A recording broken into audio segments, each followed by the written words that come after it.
Hi, I'm Rob Daviau, game designer for the new upcoming Detective expansion, Dig Deeper, and I'm here to talk about my 5 favorite detective or cop TV shows. There is no particular reason for picking these. You'll notice that some that are very popular are not on the list, and there'll probably be some surprises on here, but I want to talk about why I picked them. Number 5, actually, they're in no particular order. Number 1 on the list is Brooklyn Nine-Nine.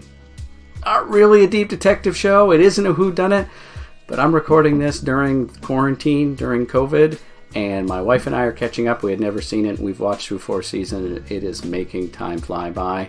Reminds me of Cheers back from the 80s, and so it's always going to have sort of a special place in my heart, getting my wife and I through staying home like we're all doing now. Next one on the list is Sherlock, the BBC show.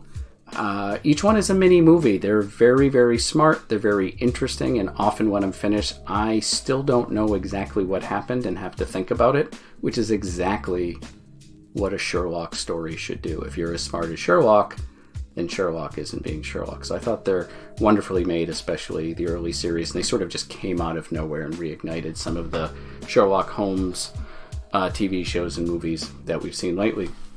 Leads me into my next one, which is Elementary, the TV show that just wrapped up, that was on for 6 or 7 seasons. Modern day Sherlock in New York. Just a good police procedural. In this case, sometimes you could be smarter than Sherlock, and like most procedurals, eventually, is treading the same ground. But I thought it was a fresh, modern take on a character that had been written 130 years beforehand. Then there's Burn Notice. Burn Notice is kind of like a show where you go, what? Really? My kids loved this show when they were younger, and I have very fond memories of watching this when they were just old enough to understand what a heist was and what a con was. It was silly. It didn't take itself too seriously.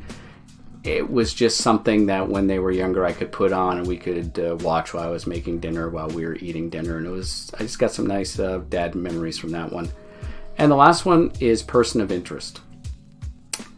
Person of Interest started out like a procedural, and then it had an ongoing story that kind of became the main point. Most of the time when I'm watching something like that, I'm like, I just want to go back to the crime of the week. I'm not watching this show for a long story arc. Person of Interest kind of turned that on its head. I didn't care about the stories anymore. I cared about the big story anymore, and I just thought how they did it and the story they told was kind of cool. So these are my 5 top sort of crime and cop shows right now. And you notice there's not a lot of stuff from the 70s and the 80s, and I left a lot of things out, but I wanted a list that maybe talked about some things that were a little different. So thank you very much. Hope you get a chance to dig deeper. See you around.